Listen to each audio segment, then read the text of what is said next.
So this is the presentation, Voices from the Frontline, about their healthcare workers' mission to Gaza. As a quick disclaimer, this presentation is intended to share the first-hand experiences of what they saw in the field working in Gaza. It may not encompass all the facets of the crisis over there, but please be advised it may include some images that viewers may find disturbing. The opinions and perspectives presented here are solely those of the speakers and based on their experiences during the mission to Gaza. They do not represent the views of the organizations under which this mission was conducted. That being said, go ahead and introduce our speakers. So starting off with Dr. Bashar Al-Zghul. This is a pulmonary and critical care physician here at Shands. He graduated medical school at the University of Jordan with honors, followed by specialized training in internal medicine at UAMS in Little Rock. His expertise in pulmonary and critical care was honed here at UF, where he now serves as an assistant professor. And beyond academia, Dr. Al-Zghul is deeply involved in nonprofit work and is the visionary founder of the Jordan American Physicians Academy. Next, we have Rana Mahmoud. She is a nurse who's been a nurse over 20 years, and she specializes in critical care and wound care, currently based in Tampa. This is her second medical mission to Gaza since the start of the genocide. And finally, we have Dr. Walid Syed Ahmed. He has a PhD in health informatics. He's a board-certified anesthesiologist, a consultant for interventional pain management, and he's been in practice for nearly 20 years. He currently serves as the president of Atlantic Anesthesia and Spine Institute, and he previously participated in other humanitarian mission trips such as to Haiti in 2010, and he also just returned from the trip to Gaza. So with that, we'll go ahead and get started.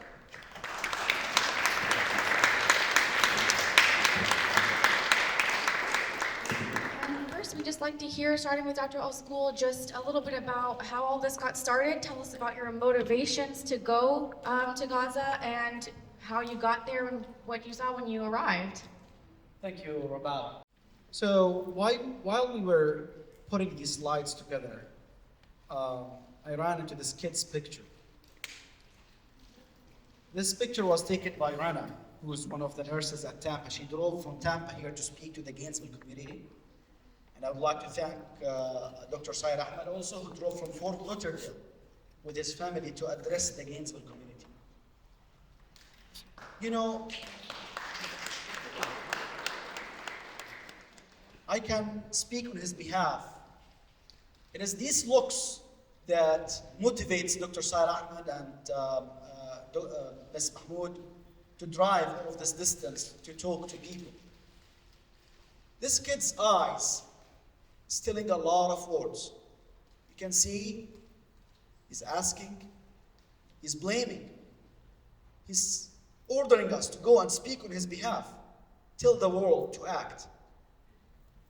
Probably I can't find the right words to describe what's going on in his mind, in his lips that are cracking because of thirst, and his sharp eyes that are visionary, looking to a future with uncertainty. He's not sure what the world will give to him. A bomb, maybe, that will burn him and his family, or a peaceful future where he takes his PhD and he becomes a successful young man. Why? Well, I came from University of Jordan, and one of my friends, Dr. Dabour, we studied together at the library. He was a pathologist from Gaza, and at the beginning of the war, he was bombed with his family. When I heard the news, it was heartbreaking, and that, with 1,000 more pictures and 1,000 more clips that we saw, I felt obligated that I need to go, and I need to make the trip. And we've been trying since November at least. I mean, Rana, how many times did you apply and you tried to? It has been since November. It has been since November, and we applied multiple times, and we've been trying since November to get in. Yeah, so we've been trying multiple times, applying to different organizations and talking to different people, especially that there's a long list of volunteers that want to be there. So we just wanted to be there. I felt that I need to be there. while we were preparing for the trip, we went, you can see in this picture here at the left upper corner, we were a group of 12, 10 men and 2 women. We had 10 physicians and 2, one nurse and 1 physical therapist. This picture was taken in Cairo. Every one of us gathered at least 6 to 8 bags full with supplies. So you can see here, this is just a sample of the bags.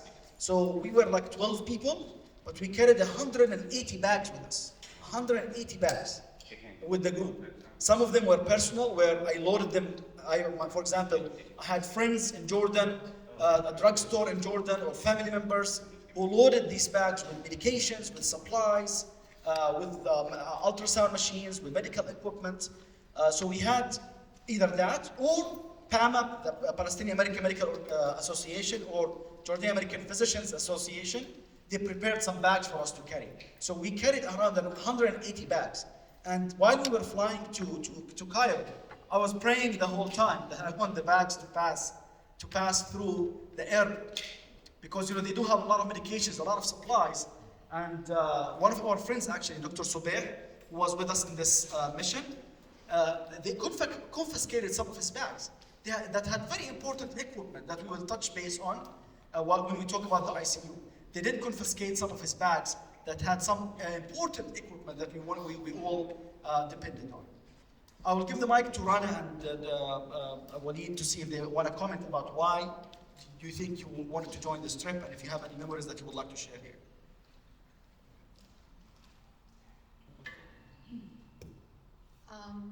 Hello, everyone. Can you hear me okay? This is my second medical mission trip, as Rabab mentioned, and we have been trying since basically end of October to go and help out. And I can tell you, for me personally, I went in because humanity calls, and this is, to me, it's all about helping out when needed. As a medical provider, I wanted to join like as soon as the genocide got ugly. I just really wanted to join because I know a lot of people were taken down, mainly children and females.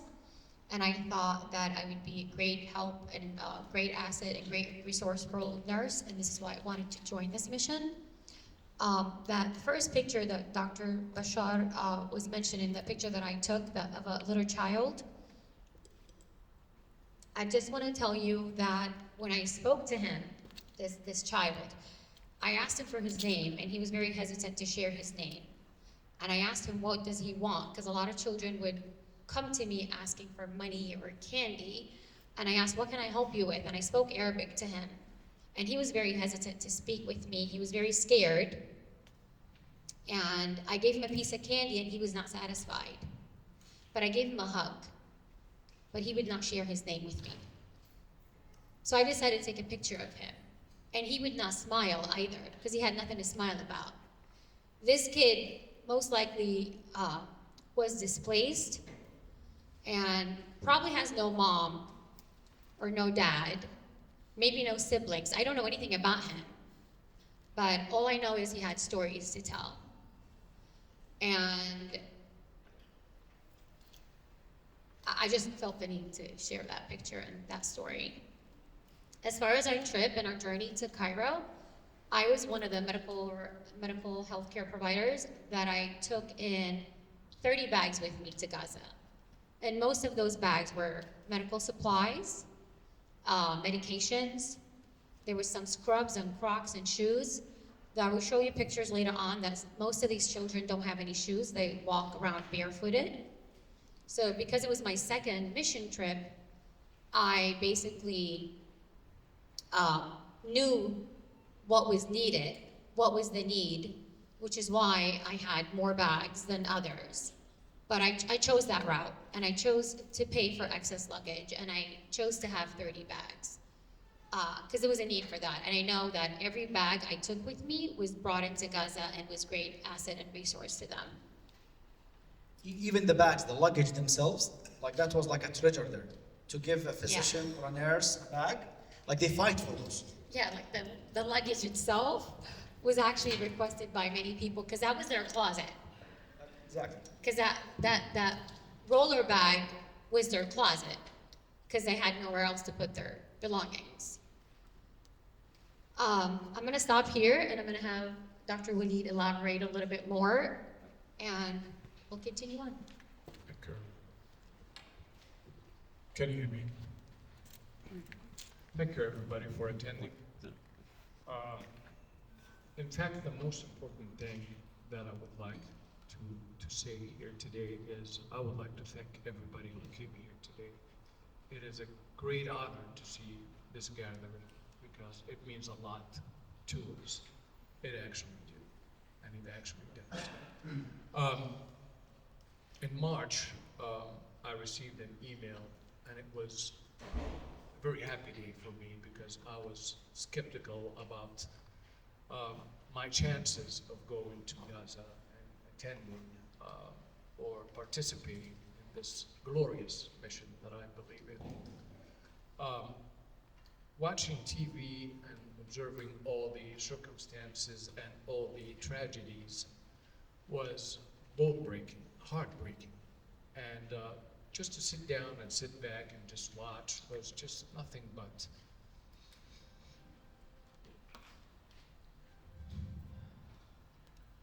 It was heartbreaking and something had to be done.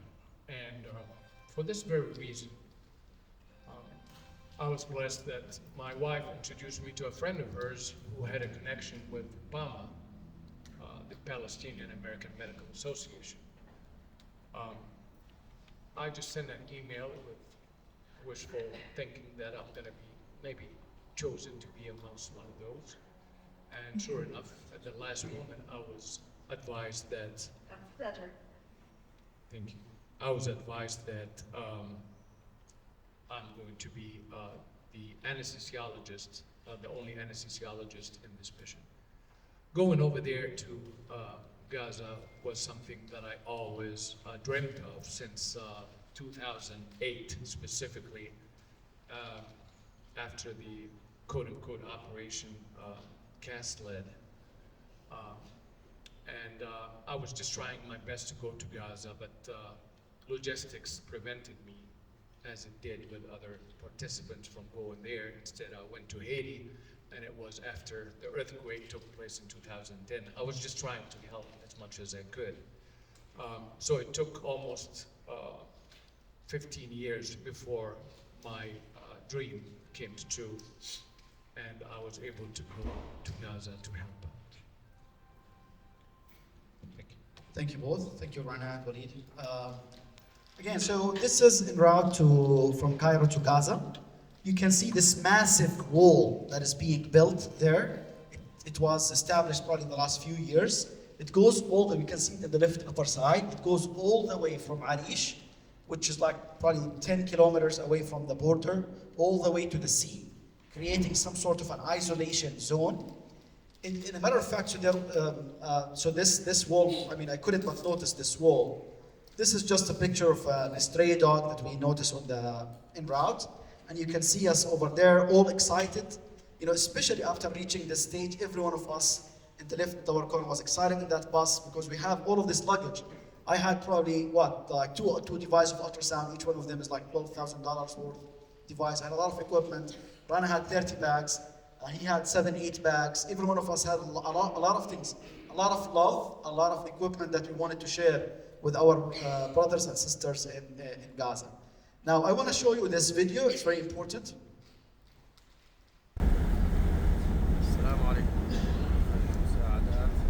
So, as you can see in this video, so let me just comment on it because you know the sound is just commenting on it. So these are all aid trucks. We saw around 5 miles of aid trucks on the right and left of the street, just not being able to pass through. So everyone in the world thinks that the aid is being delivered to Gaza. It was just going and going and going and going, and the driver was just horning the whole time. And in a matter of fact, while we reached the border, I overheard a conversation between a truck driver and the border control person. He said, "I've been parked here for 40 days. 40 days. My truck is not allowed in." So I think the international community has failed the Gazan community here. Finally, we made it to Gaza. It was a very long trip. After probably 7 or 8 hours from Cairo, too many security points, too many checkpoints. Every checkpoint you have to lower, get your luggage down, get searched, bring it back up to the truck. So it takes a lot of time. And we managed to enter through the southern entrance of Rafah, where they stamped my American passport with what it says, the State of Palestine. And I think that's the only entrance to the geographical area, Palestine, that will stamp your passport with that stamp that says State of Palestine. The sign that you see there where it says, we love Gaza, that's just right at the border. And our mission, we are all excited that we were extremely tired. A lot of us were fasting that day because it was Ramadan. And it was around, the breakfast time, around sunset. So we were excited for the food, whatever food is there. And we were also excited to make it safe and sound the border of Gaza. After a lot of prayers, a lot of... now, just to give some context, this is the map of Gaza. We were at this in Khan Yunis. So, I don't know if my mouse, or do you have a marker? Okay, so you can see at the south parts, the southernmost part of Gaza, you can see there are 3 or 4 signs of hospital, right? So over there you can see 3 signs of hospital buildings, whereas most of the hospitals and most of the healthcare facilities are actually in the north and the center part of Gaza, because that's where most of the population. Whereas the city of Rafah normally has a couple of 100,000 population. That's why over there, the European hospital, that's where we were staying, at the European hospital. It's normally a specialty hospital that has only a couple of hundred beds, 220 beds. But when we went there, it was operating at a capacity of maybe 1,000 beds. Because it's not designed for that. Most of the main hospitals, the sophisticated hospitals, were actually in the center and the north. And a lot of the healthcare workers that were with us, as you will see in some of the pictures, are actually volunteers from the northern hospitals, I want to show you this video that shows the European hospital before the assault started. الساعة 6 صباحا بردا ومتقل الهدوم وفي قصر النيل بمشي نفسي وبفضي القلب من الهموم والمشي عملت منه عادة وعملت القلب نسختين بتعرف وحدي عالسعادة ومكمل مش عارف على فين أنا رايح على فين قلبي تعبى حنين والفاعل مجهول وده مين رص البتارين بوشوش مبتسمين بتقولي على طول. So what you could see there is a beautiful hospital. It was very clean. This was actually a TikTok video by one of the Gazan residents before the assault started. And the reason I posted this video, as you will see, while we were walking in the hospital, the resident physicians kept apologizing. Please forgive us. Our hospital used to be much more nicer than this. Our hospital used to be clean. Our hospital used to be nice. When we reached the hospital, this is where we were staying. I don't know, Walid, if you want to comment on this picture. So basically, this is after a very quick and scary trip from the border of Rafah to the hospital. It was scary because we had to go through some security logistics with the IDF that has to be arranged with the WHO, or the World Health Organization, that we had to get a deconflicting like odor or something of that nature to allow us to take the bus from point A to point B under certain conditions, with certain people included, and in a certain time frame. So there was a lot of adrenaline rush during that phase, and we just had to run so fast, or the driver had to drive so fast. It was a very bumpy road to the hospital, and it was just like supposedly about 10 or 15 minutes or so, but it was just a scary trip because everybody's scared that something will happen during that trip from the border of Rafah until we get to the European hospital. And obviously you can see everybody is dead tired upon arrival. Everybody's sleeping, everybody is just taking the positions, trying to find out where we're gonna go with our stuff because we had a lot of luggage. And that's when we just, this is when we settled down in there and got our stuff in. Yeah, so you can see the suite, the royal suite in the left upper corner, where we were 6 physicians sleeping back to back on the mattresses in one room. So our dorm, we were actually getting special treatment. So we were 40 mission workers and local healthcare workers for 2 bathrooms. That's the special royal suite over there. A regular suite is the tent, where 200 people for 1 bathroom. That's a regular refugee life over there. So just commenting on how we were staying there. So it starts by, just a lot of inconveniences where, here you're used to wake up, you have your toothbrush in place, you have your soap, you have your mirror in front of you, you have a clean water, hot water. Over there, we were 6 people at night.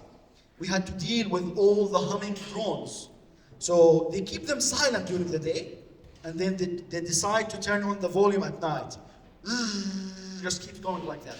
And then every once in a while, every 30 minutes, 1 minute, you hear explosion that shakes the hospital, literally. Some explosions, to be honest, some explosions shock the hospital, some explosions didn't.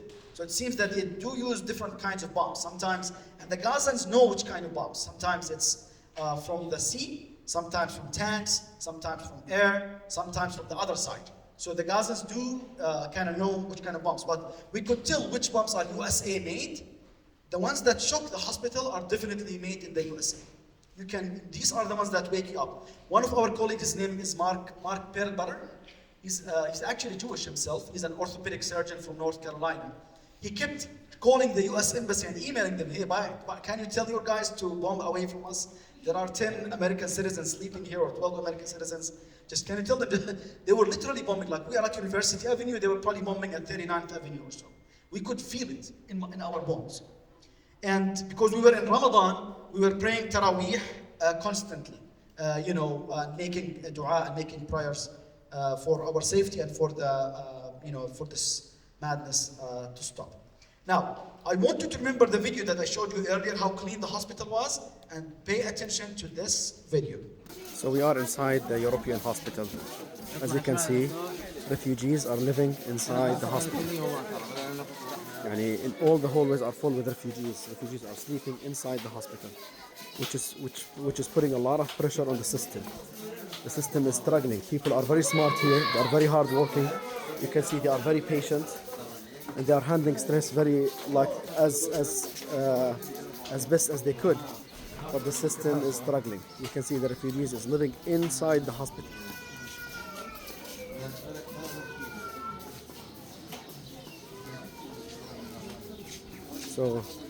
انظر هنا أن اللاجئين يعيشون بداخل المستشفى وداخل أروقة المستشفى. طبعا هذا يضع ضغط على النظام الصحي وشبكة الصرف الصحي. لاحظ كيف ريفيجيز داخل المستشفى.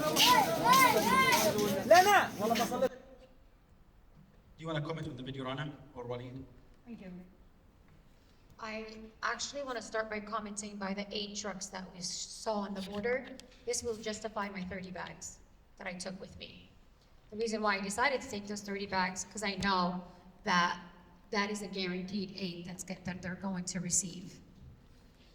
And then this video and the previous video, I was in Gaza, May of 2023, so I have been to the European hospital. I know what they're capable of, I know how intelligent they are, and I know how clean they are. And the European hospital is not a hospital. It's no longer a hospital. I call it a refugee camp. The European hospital is actually made of 200 patient beds. And right now there's about 15,000 people living in that hospital. Or its grounds. And they cook, they clean, they sleep, and they live in that hospital. This is their living arrangement. And by the way, that picture of that bathroom in there, that's the bathroom that I was using with 400 other people. And that other picture with the sheets, that big picture in the corner with the red sheets, those are people living on the stairs. It's a whole family, a family of 4 people that I spoke with multiple times. And I offered them to pay for a tent outside the hospital, and an average tent is $300. And no one can afford that there. And the mother that's living on that stairs stated to me, I don't feel secure without a roof on top of my head, and I'm not leaving the stairs. She had no privacy, she had no place to shower, basically used the restroom with 400 other people, and she was covered the whole time. And when she slept sitting down, backing up, like putting her back towards the wall with her kids around, like surrounded by her.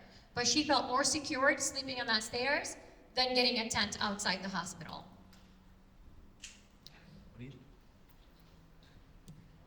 Well, I want to go back to that slide when Bashar, you were talking about how close the bombing was.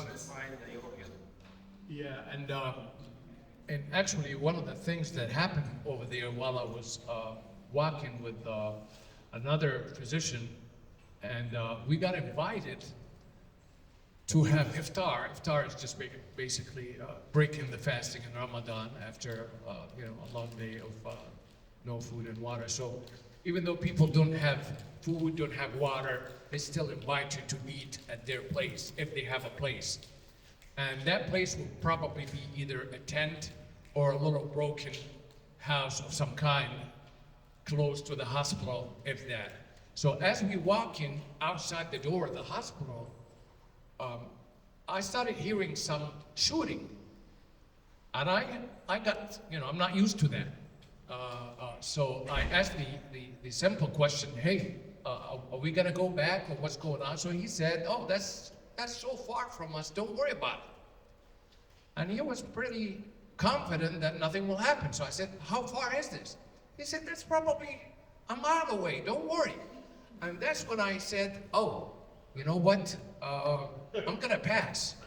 So I started walking back to the hospital, and he pulled me. He said, don't worry about it. He insisted to go, that everything was fine. Obviously, I was, reciting Quran while I was there throughout my iftar. I wasn't focusing on what I was eating. It was some rice and a piece of chicken, which is a lot for these people to afford, if you know what I'm talking about.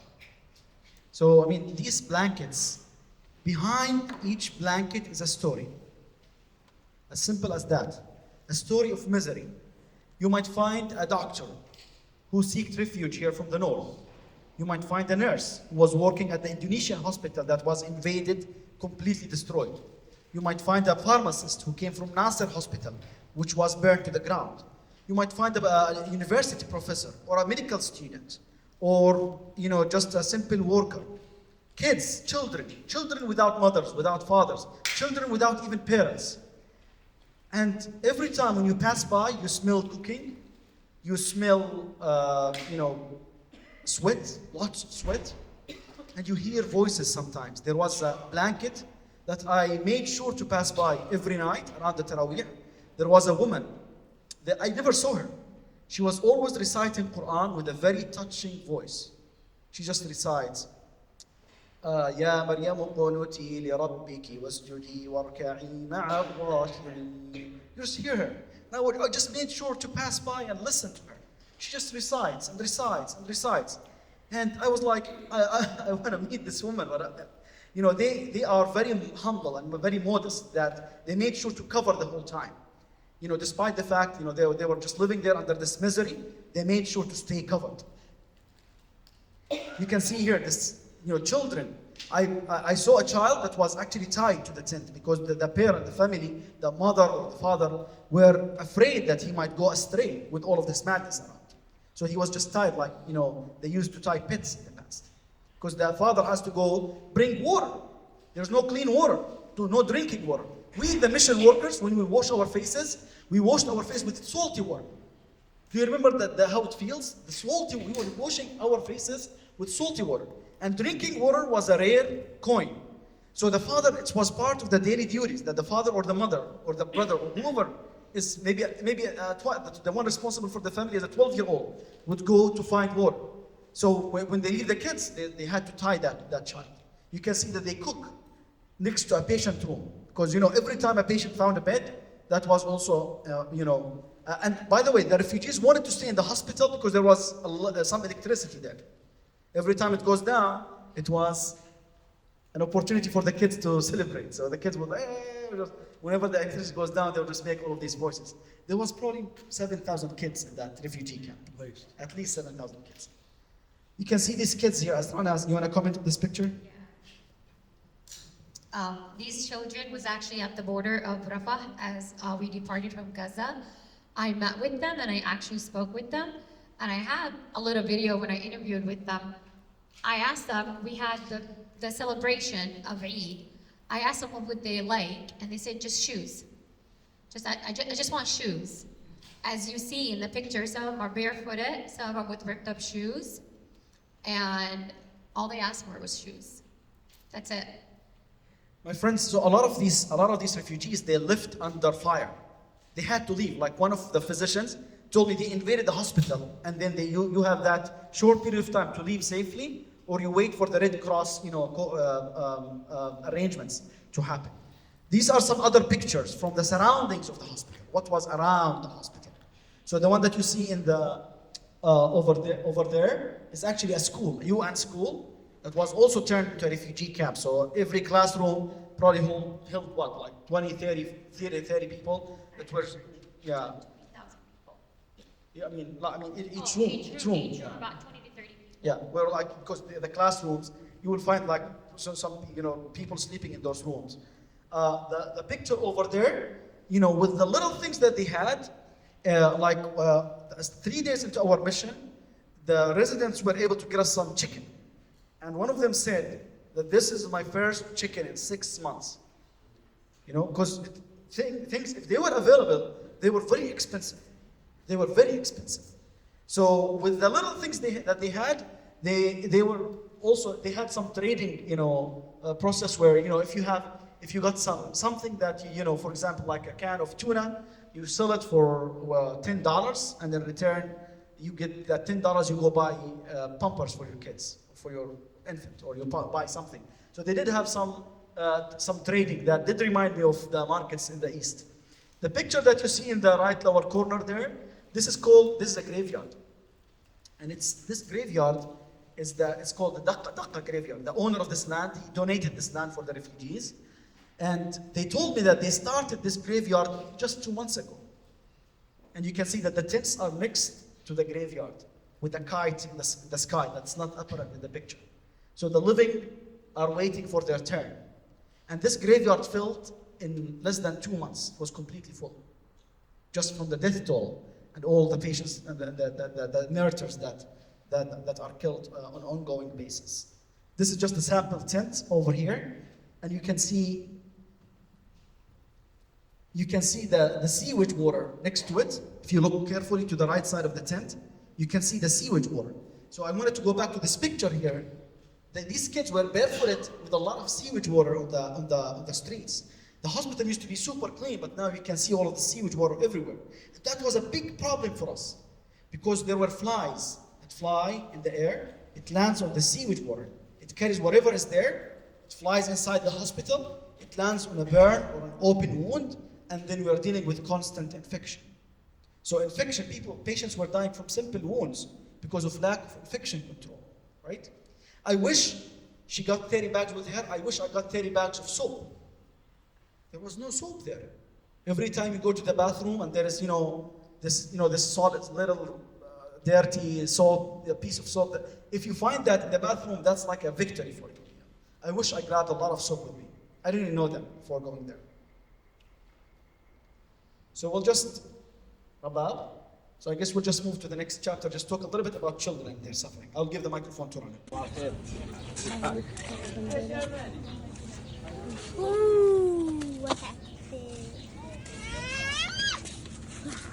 هذا أنقذ مين؟ أنقذ جد؟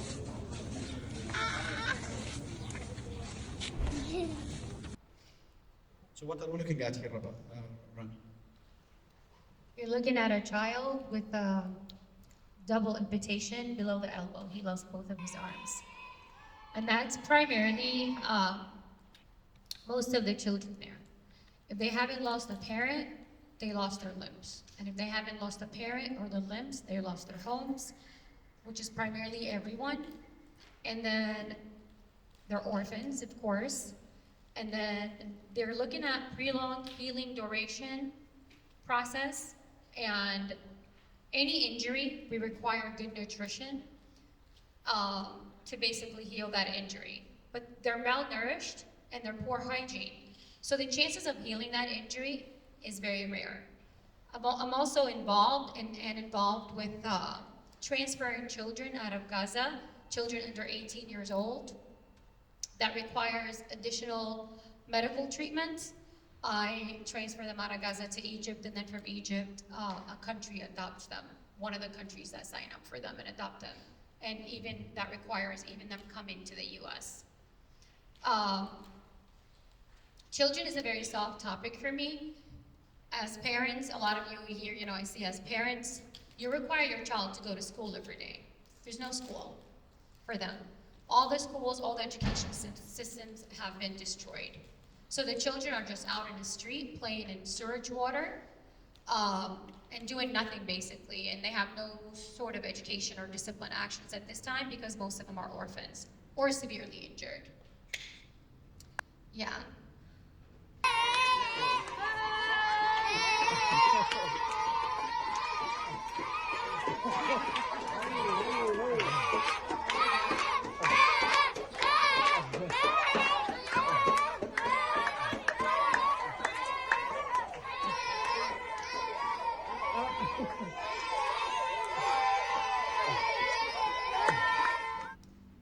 Most of my pain really comes for these children, and this is me sharing some of the photos when I bought them some toys or chocolates, and I visited a lot of injured children. Dr. Mark is one of those pictures, just greeting them just by shaking their hand. You're making them happy.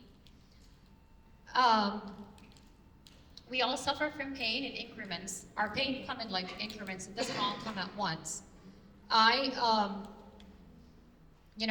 say this, if you were to go home today, God forbid, and you have no access to your home has been burnt down. You basically lost all your memories, you lost everything you owned that you collected all your life.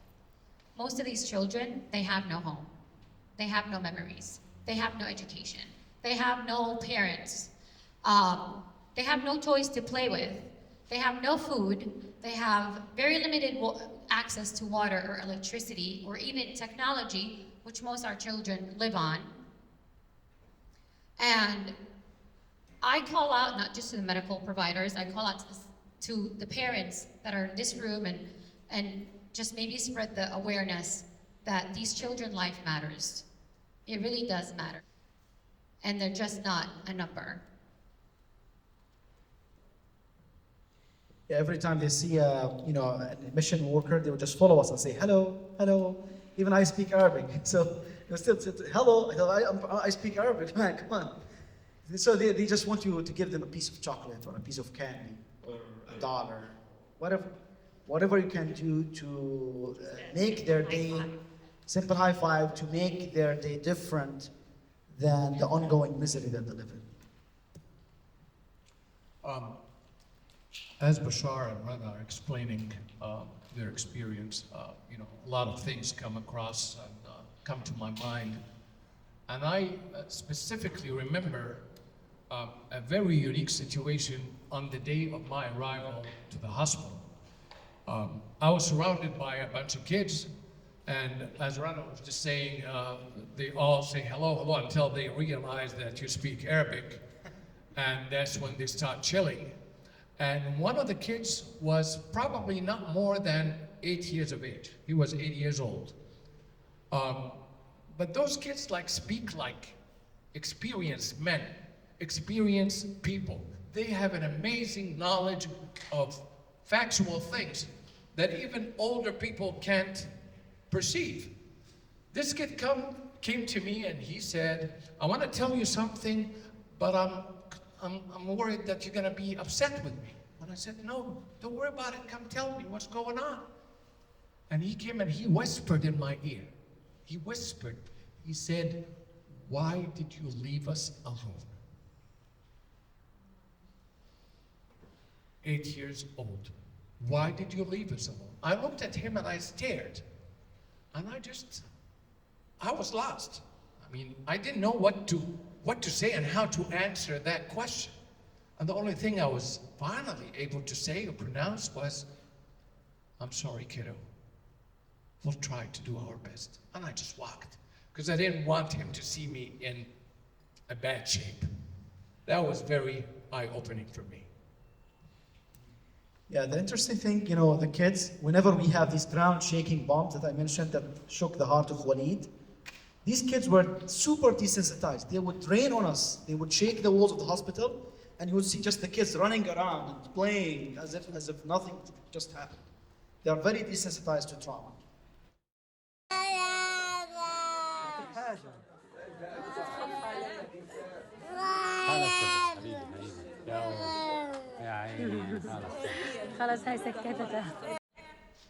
Another victim, you know, coming to the emergency department with some burn in his cheek and trauma to his head, crying, and a piece of chocolate was his. Now there was some light, so I'll show you some couple of videos. بسم الله الرحمن الرحيم الحمد لله رب العالمين الرحمن الرحيم مالك يوم الدين إياك نعبد والضحى والليل إذا سجى ما ودعك ربك وما قلى وللآخرة خير لك من الأولى. So a lot of, you know, they did, there were some tents that were designated for some form of education where the kids, you know, learn how to recite Quran, maybe gather, get some disciplined education, maybe for like 30 minutes a day or something like that, and just so that the kids can gather and get some guidance, like you saw in these two clips. One interesting thing, because it was Ramadan also, so everywhere you go, you would see a woman or a child or a little girl who were reciting Quran, just reading Quran. It was giving them a lot of strength, a lot of peace, a lot of tranquility. I couldn't ignore that. And I will let Rana comment on some of these pictures. These are talented children. They draw. They deserve a future. These are basically all children under 15 years old that made these drawings, and all these drawings have meanings. Whether it's a elderly man that is very sad and displaced and basically spent 60 years of his life to work towards his retirement, and right now he has nothing. Or whether it's a child that's being picked up to the sky and that child's life has been taken away. But these are children that are under 15 years old that drew these pictures. And I just wanted to comment on one more slide. That child on the stand I actually had the pleasure of speaking with, that child was basically the adult of the family. He was making the living. He was selling some jewelry to make a living for his family. And he's maybe around 5 years old. But that's how they live. They live by that 5-year-old making a living for the family. And that other crying baby was an orphan.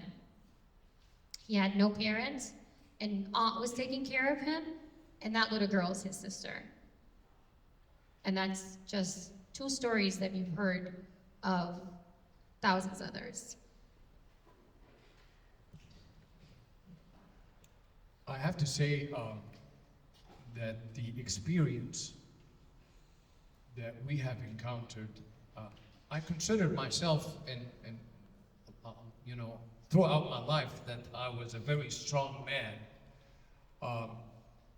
Especially that I'm a physician who spent most of his time in a trauma room here in the United States, handling the worst traumas anybody could imagine.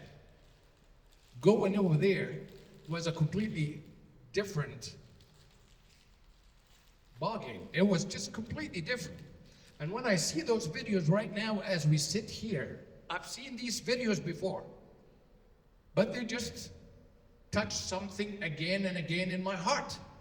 It's like I'm seeing them for the first time. It's just embedded. There's something embedded in our heart because of this experience. We just wonder how these people can handle this. Again, I consider myself tough, but with this toughness that I have seen and experienced over there, I can't really describe it. Just to say what's written here in this picture over here, she's blaming the world for equalizing the killed with the killer, or the victim with the criminal. That's what she's writing. That this is a mother crying on her kid. That's what she wrote, because he died with bombing, and now the world is equalizing the killed with the killer. That's what she wrote. Does this picture, this drawing remind you of anything? This was drawn by one of the kids. Her signature is over there. Does it remind you of any photo that you saw recently?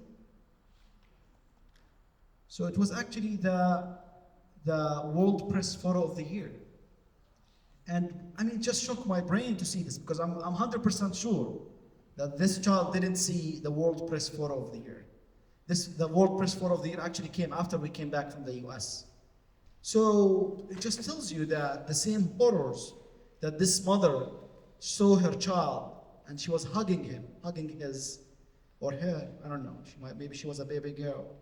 She was hugging her child, knowing that she will never see them again.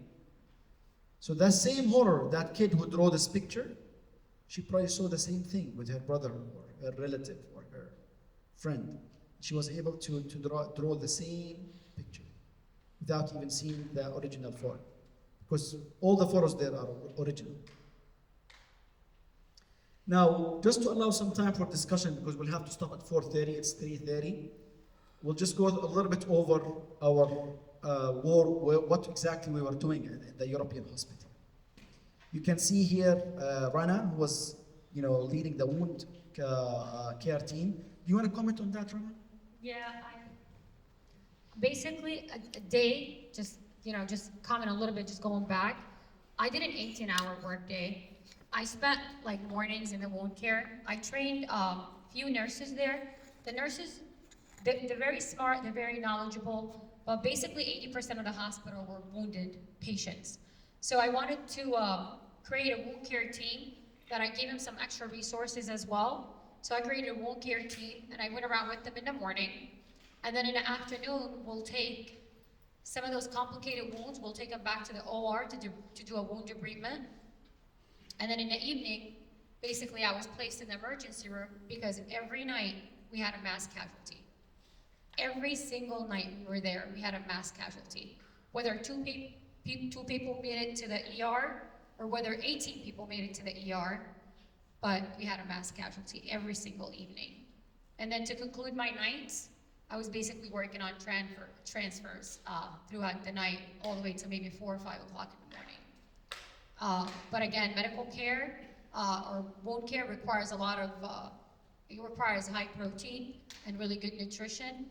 And unfortunately, we lacked that. We lacked the protein, we lacked the nutrition, which was impossible to heal these wounds.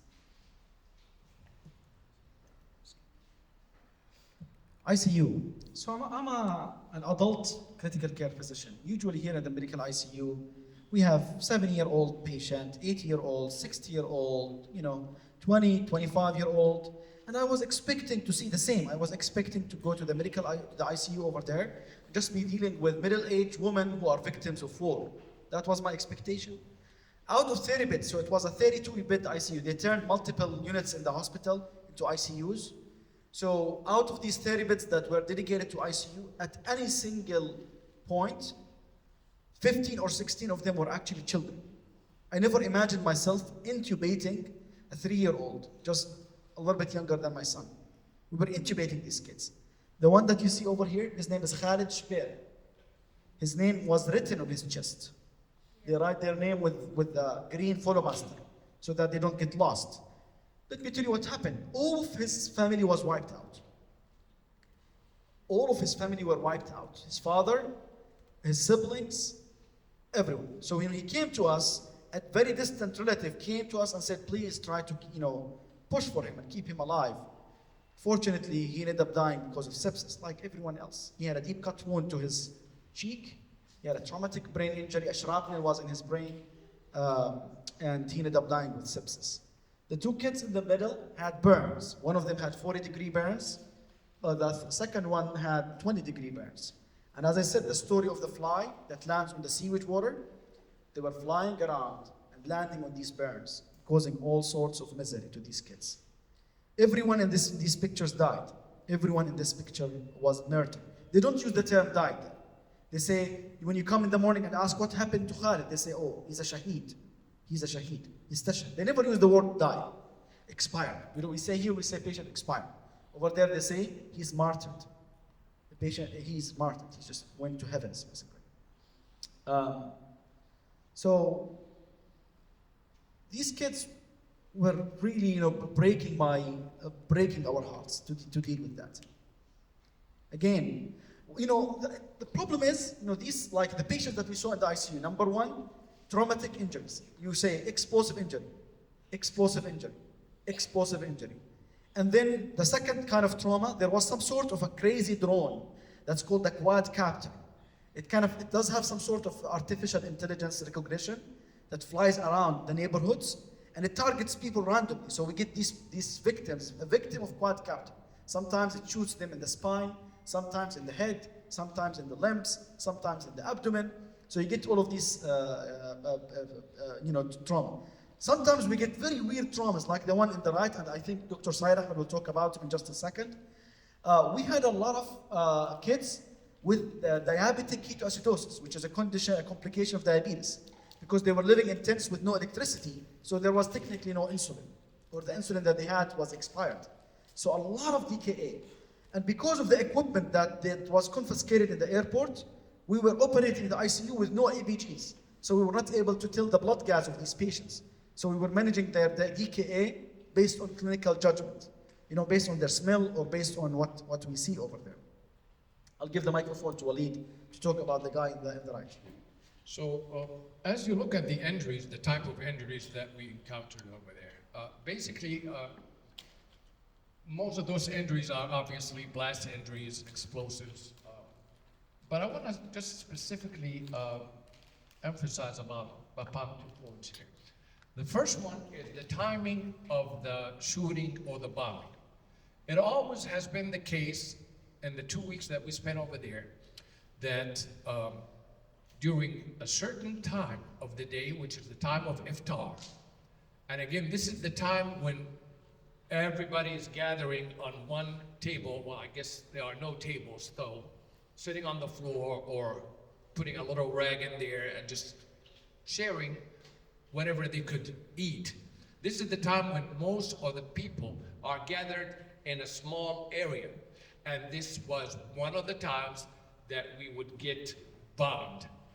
It's very vindictive when you understand the concept of those missiles, which definitely are aimed to kill as many number of people in a very small area as possible. Why would you hit some people while they're eating? Why are you choosing this specific time to hit those people? Can't you just, you're supposedly fighting somebody that you believe is, anti-whatever, terrorist, whatever. Or why you coming to those people while they're eating during iftar time, and before they go to the prayer time during Fajr, which is the early dawn, and just hit them with a bomb?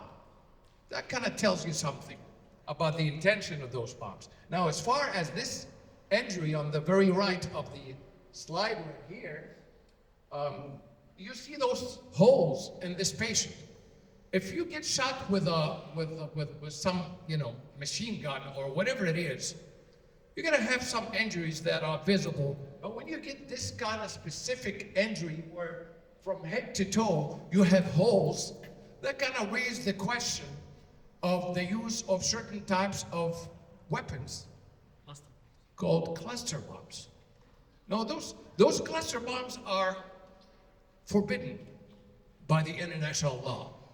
They're meant to explode in a small area and then scatter and kill and injure as many people as possible. This is the function of these bombs. So why would you do that? What's the purpose of killing as many people as you could do with just one hit? You have an agenda, and that agenda ain't killing a terrorist or two. That agenda, we call it genocide. Yeah, you can notice that the holes actually has a wide opening. So this tells me that there was some sort of a chemical or heat reaction that created this hole all over this guy's body. His brother was a physician, by the way, and he was at the bedside the whole time. I could see it in his eyes that he knew that his brother was gonna die, but we tried to comfort him as much as we can, and he expired, unfortunately. Another type of trauma we saw, and a lot of our colleagues will emphasize on that, is sniper shots to the heads for children. We had like some children that had sniper head shots. Why would you shoot a child in the head? Except it was for ethnic cleansing and genocide, so that you can push the people out of their land, to make sure that you clean the land, between quotations. These are some pictures from the emergency department, and whenever you go to the emergency department, my dear friends, it did feel like you are in a morgue. People, we were lit, the physicians would intubate the patients on the ground, on the floor. Like you can see, patient after patient after patient, blood everywhere, head trauma after head trauma, explosive injury, they all come at once. And it was like, the iftar cannon, the timing of the bombing. We know it at, 7:30 p.m. or whenever that sunset time was, there's a bombing happening. But most of the time, these bombings were not the ground-shaking bombings. The ground-shaking bombings would happen around 9:30 to 10, when people are praying the Taraweeh. It's like, it shakes the walls while we were praying. Okay, so this night was unforgettable for me until today. This is a night about maybe 9:30, 10 p.m. I sent a group text to our physicians, Palma Jabba. I said, all hands on deck. This is where we had about 18 injuries that night, and 12 of them were children. And then about 4 of them were females. So we know the target is not a male, military age, whatever the age we're looking for. As you can see, they were primarily children. There was a child that night, it was about a year old, that I grabbed, and he was crying, and it took me about an hour and a half to find his family or someone that was close relative, and unfortunately his parents were killed.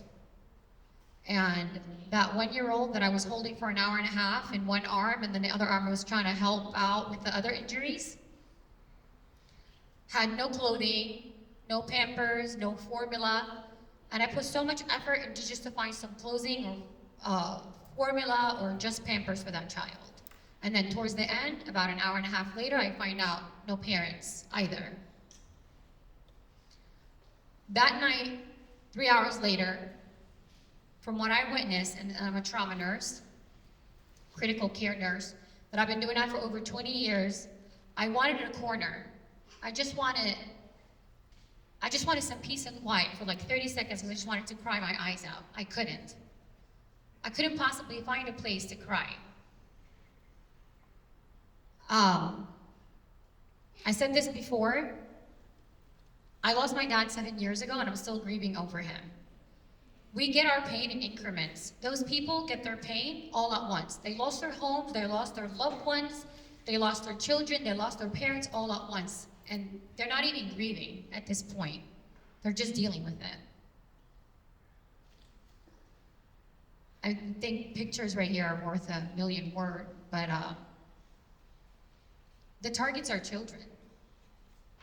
Like parents, like seriously, like open your eyes. The target right here are children. These children have no life, no education, no health care, nothing. Nothing at all. And then when we grieve, we cry. I can't even cry at this point.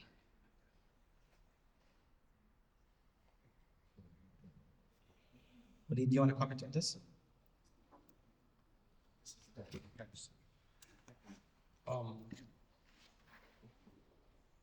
One of the disasters in Gaza right now is the lack of specialized healthcare.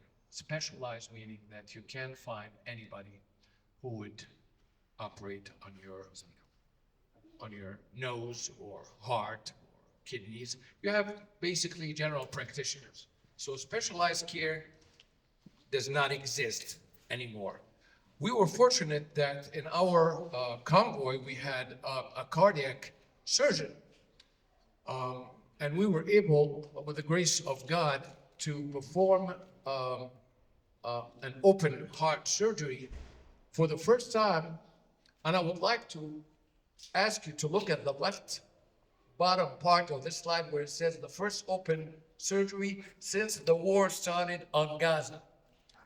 That happened only last month. Now imagine a place where you have about 2 million people living there and they don't have access to a specialized care like this. You get a heart attack, it's game over. You can't have surgery on your heart. And with the lack of amenities, with the lack of supplies, with the lack of lab work and all that, we had no choice but to operate on this patient. This patient was either going to have surgery or he was either going to die without surgery or have surgery and die after surgery. We had no options. So we were like, better give it a try. We did this with the grace of God, with no labs available. Imagine an open heart surgery being done. No labs available. No what we call TE, which is a transesophageal echo. It's an echo that we use while we're operating on folks to just outline the function of the heart. We didn't have that. And I remember the heart surgeon forgetting the circumstances as he was operating, and he looked at me and he would say, "Walid, do we have a blood gas?" And I'm like, "Gamal, we don't have a blood gas." He starts operating for another 15, 20 minutes, and he would look at me and he would ask again, "Walid, what's the blood gas reading?" Because this is what we're used to. This is the basic of doing a heart surgery. This is not a hernia or appendix or opening a little abscess. This is an open heart surgery. So with the grace of God, we were able to perform that surgery. The patient made it out of the operating room, spent some time in the ICU, was finally discharged with a working heart. So that was very rewarding to us overall.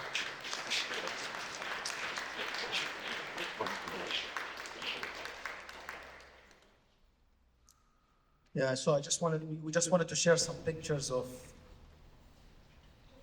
mourning their loved ones. Rana, do you want to comment on that? This is a well-known healthcare provider. He was married for 4 years, and his one and only child. He was getting off shift. He works for 24 hours, got off. Friday was his day off. And then I ran into him in the emergency room, and I said, "What are you doing here? You're supposed to be off." He said, "Well, I came to bury my daughter." His one and only daughter, who was about 4 years old. Her name is Alia. And I decided to join him for the burial service. But that, again, that's one of many stories. You have that one and only child that you value and you love so much, and you lose them. And he couldn't tell his wife. His wife was severely injured. He was like, please don't tell my wife. Don't share with her this information. I'm gonna break the news to her later on when she recovers. But I have 4 children. My son plays soccer and he was injured, and he ended up with 9 stitches, and I was crying my eyes out. But he has medical care here. This child was completely gone. She was killed. And his dad was saying his goodbyes to her, and again, that's just one of many thousands of children that die every day in Gaza.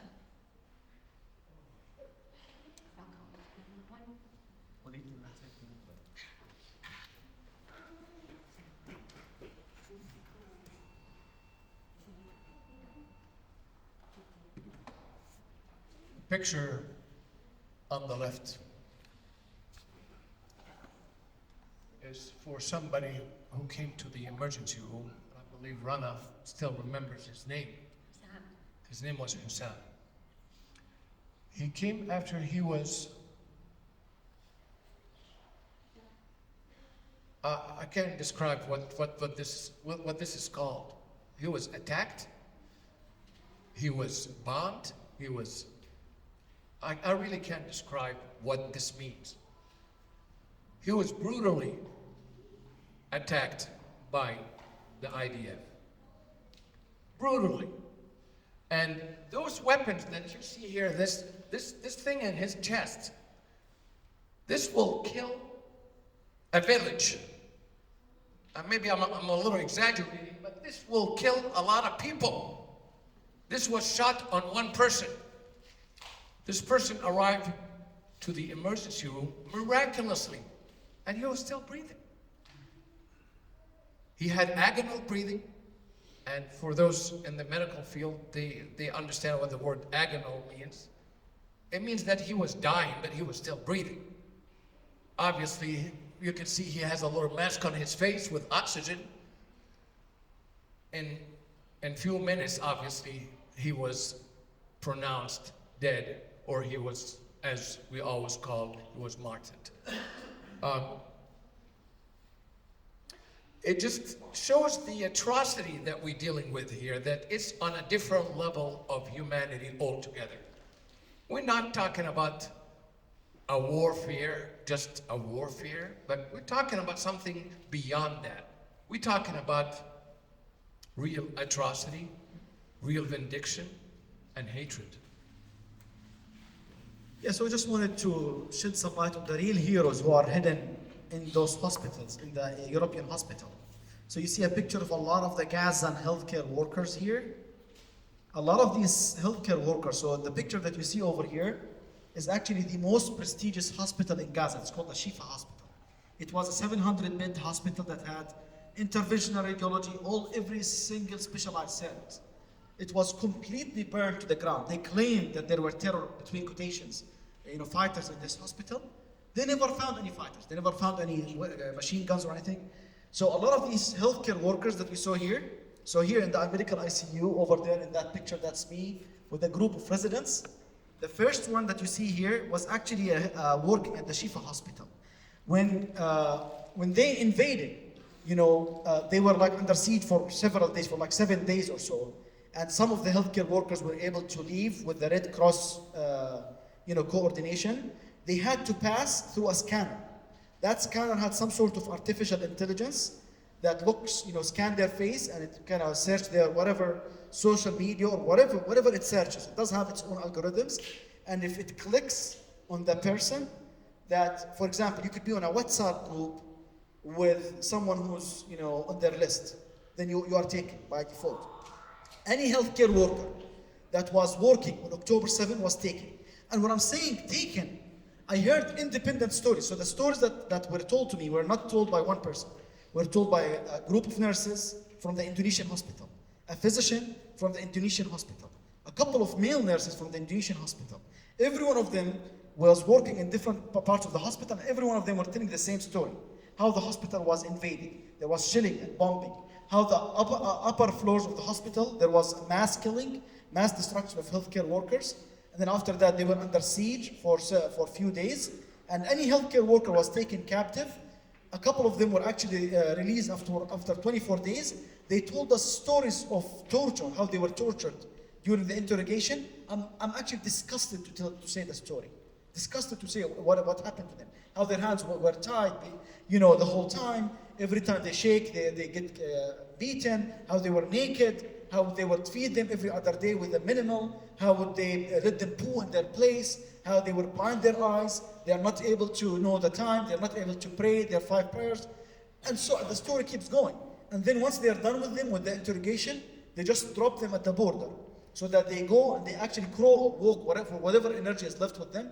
They walk for like 3 miles until they reach the European hospital to spread the horror. Because that's one of the strategies that is used for ethnic cleansing. That was used in 1948 to spread the horror. So you don't kill everyone.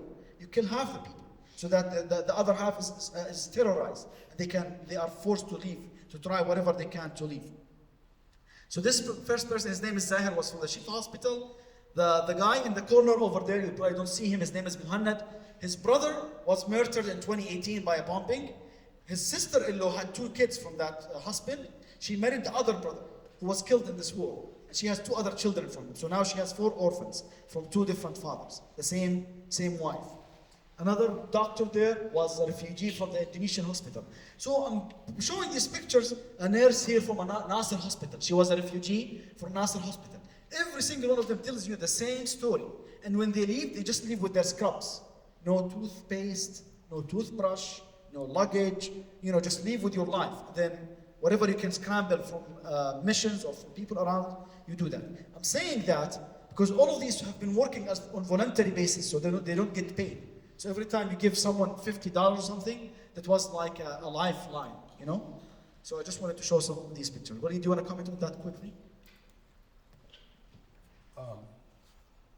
2 of the doctors over there, one is an ENT doctor, Dr. Yahya. He told me that he was trying for the last 15 years to get a license to build a house in Gaza. And he finally got a license about 2 years ago. And he was able to put all the money that he saved over the years into building this small house for him and his family. After a year, he moved into his new house happily, but then in a split of a second, it was gone by one single bomb. He was displaced, one of those displaced people from the northern part of Gaza down to the southern part, and he was just living there in the hospital with his wife and kids. And he told me that I don't have anything. Now, this guy was a consultant of ENT. He's a consultant of ENT, a respectful person who always worked so hard for people, yet he found nothing at this moment. Another doctor, Dr. Majid, and I don't want to tell his or say his full name because those are matters of dignity. Those people are so proud of who they are. They really are. Before we left, I got a message from him, and it was a sad message. My wife looked at the message, and she started crying. He was asking me, this is a consultant of ICU and anesthesia, and he's the chief of anesthesia in the European hospital. What did he ask for? Can you give me a pair of flip-flops and some chocolate? That was the best he could ask for. And you could tell the pride in his way of asking. He wasn't like, hey guys, since you're coming anyway, can you give me this and that? No, he was just asking, and you can feel his heart is broken.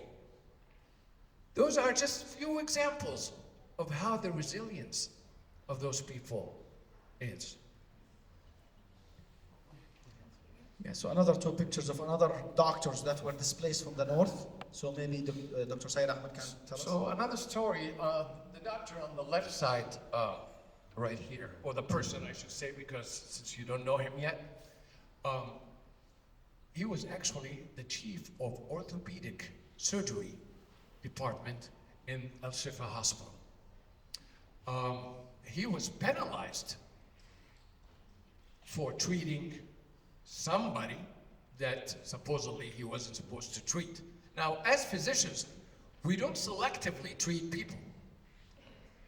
I don't care if you're a thief, if you are a killer, not that I'm implying that anybody he treated was in such fashion, but we don't selectively. We get people to the operating room by police officers, and we have to do everything that we have to do to take care of those patients, no matter who they are. This one doctor was, well, I should say abducted by the IDF. He was beaten up until one of his legs was amputated. He lost the vision in his eye, in his right eye. And he spent like 2 months in the hospital with no accusation, just spending the time suffering from his injuries until they let him go.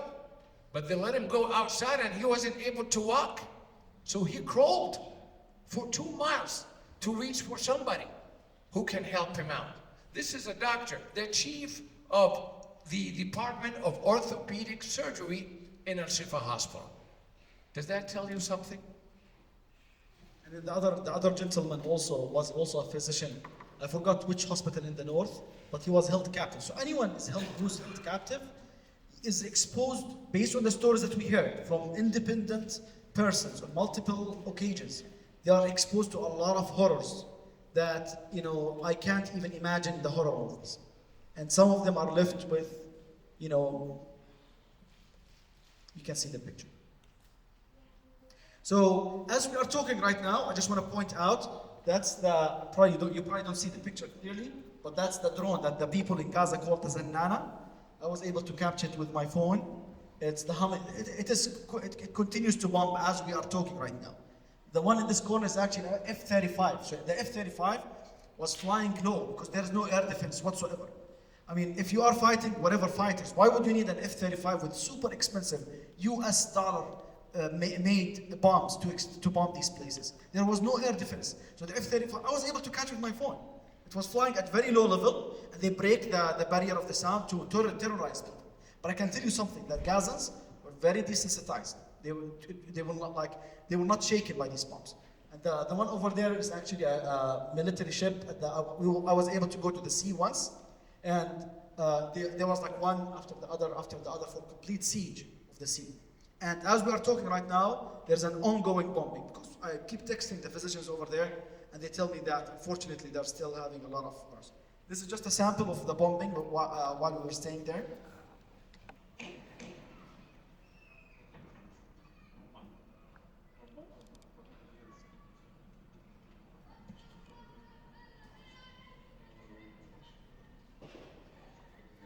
And the result, you can see the smoke rising. You probably don't see the picture that clearly, but the result is mass destruction. So these are weapons of mass destruction.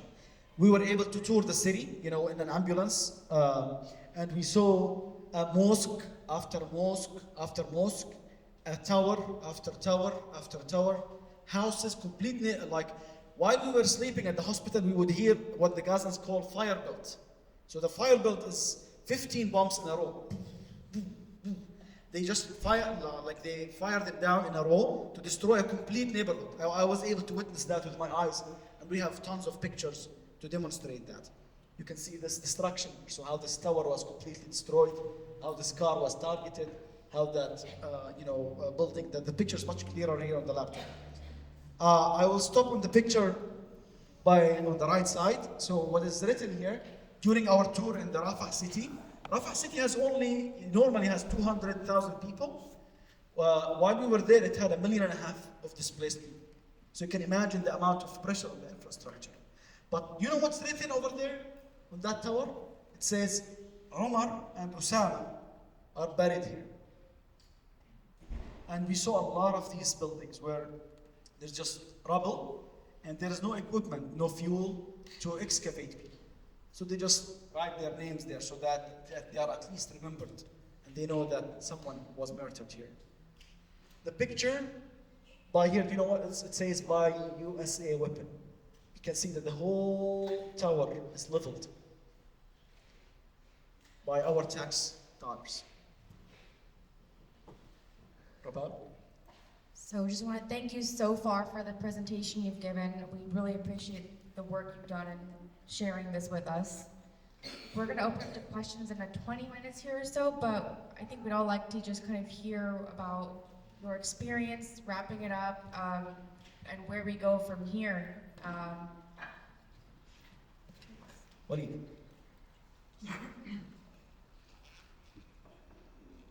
So, as you probably could tell from my accent, I wasn't born in this country. I wasn't born in the United States. I was born in Kuwait and lived there until I was 18 years of age. You know that country, a little country in the Gulf, where we went there, in 1991 to liberate it and make sure that the oil goes back to it, supposedly.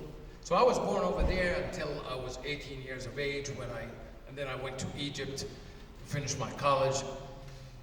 But I was always impressed with this.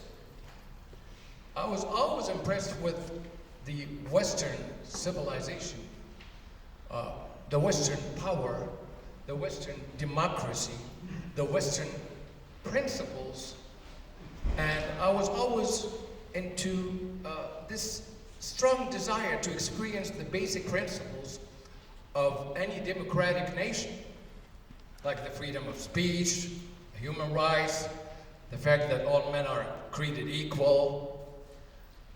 Thus I decided to settle in the United States since I was in my 20s.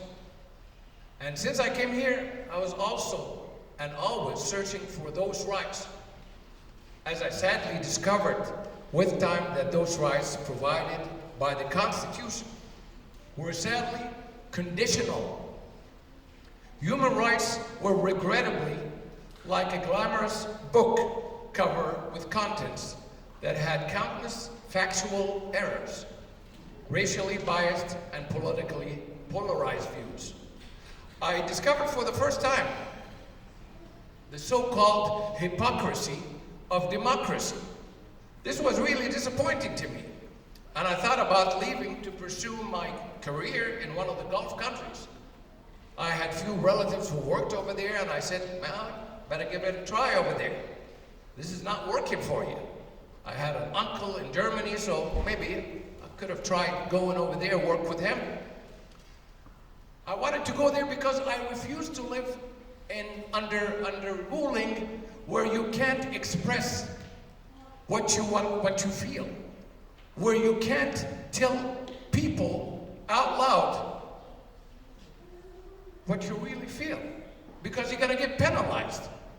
I didn't want to live under that kind of ruling. So I chose to come to US to experience that freedom. Now, with those disappointments that I noticed in that freedom deficiencies here in the United States, I started having some change of mind thoughts, and I decided, until my father asked me, or told me, I should say, that I have to continue until I finish my medical school, my PhD, which I did.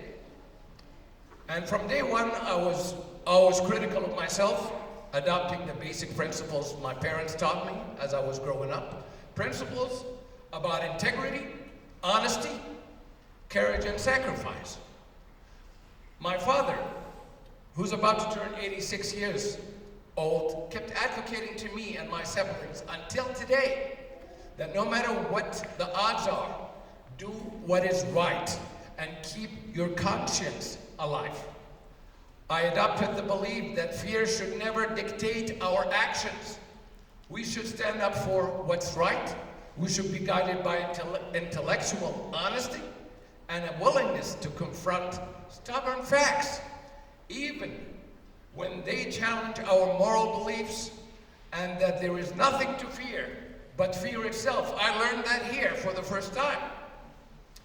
I was educated that a society's value should be measured by how it treats its most vulnerable members, and that we should believe in the power of compassion and empathy and not apathy to shape our world, as history teaches us that apathy perpetuates suffering.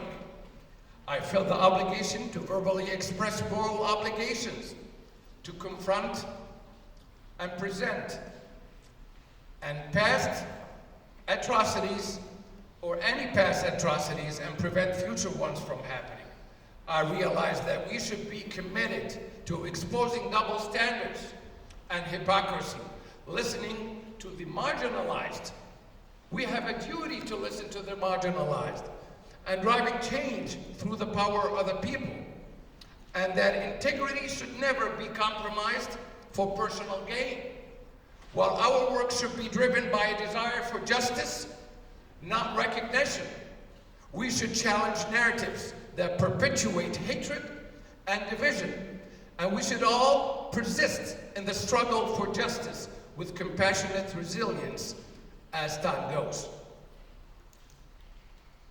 And I would like to mention something here about one of the major problems that we're dealing with on a political level and a global level, which is the media bias.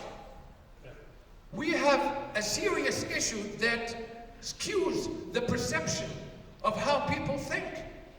It's the media. We get our information from the TV channels, and the TV channels have a mission. It's to wash your brain. It's a brainwashing machine, and it depends on who is providing for that channel, who is funding that channel, and the views of the funder of those channels. And with the Palestinian-Israeli conflict that we have seen over the years, there's always some stuff that anybody could notice, such as imbalanced reporting. The Western media outlets often focus more on Israeli narratives and perspectives, while marginalizing Palestinian voices and experiences. There's a language bias. The use of language can shape public opinion. For instance, Israeli actions are always described as defensive or retaliatory, while Palestinian actions are labeled right away as terrorist or violent. We see this, we watch this all the time on TV. There's always a context omission. Western media often fails to provide historical context, like what we're dealing with right now. The clock is reset on October 7th. Everything begins from this day, October 7th. There's nothing else. There is no historic explanation of what led to that day. Now, with that being said, we are against any civilian and innocent people harm. This is part of our belief, and we don't advocate any violence towards any human being. But yet, everything is now focused and funneled into October 7th. There's a selective coverage by which the Western media tends to extensively cover Israeli casualties and incidents. So, 3 soldiers or 3 Israelis got injured or died. The whole media is talking about those 3 soldiers for days. We all experienced that, folks. Let's face it. Now, when a whole building that harbors 200 people is bombed, nobody talks about it. Oh, there was a casualty and such, and keeps going. Which building is next?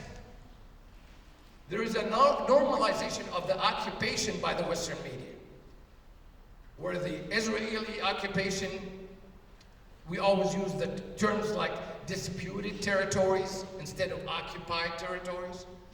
rarely highlighting the impact of settlements on Palestinians. And there is an erasure of the Palestinian identity. Systematically erasing Palestinian identity, referring to them as Arabs, Muslims, instead of recognizing their distinct national identity. And there's always a focus on the Palestinian violence. Palestinian violence while ignoring or downplaying Israeli state violence and aggression. Finally, limited Palestinian representation in the media plays a huge factor in this process. These critiques adopted by the Western media for decades has smeared the reality and served to confuse people, especially those who want to be confused.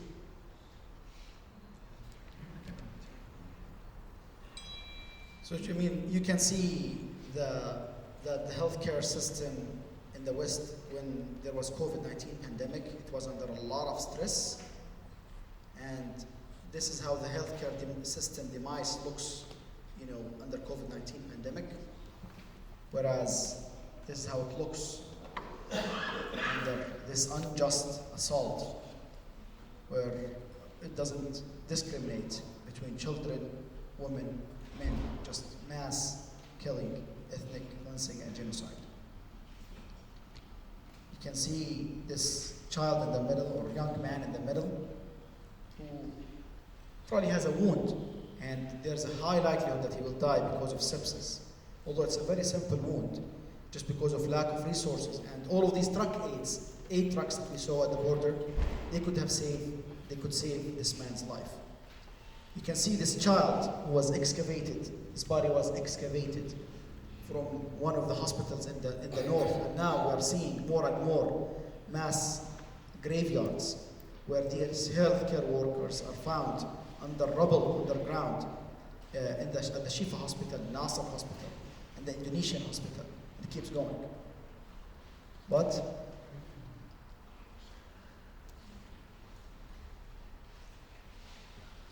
so after this,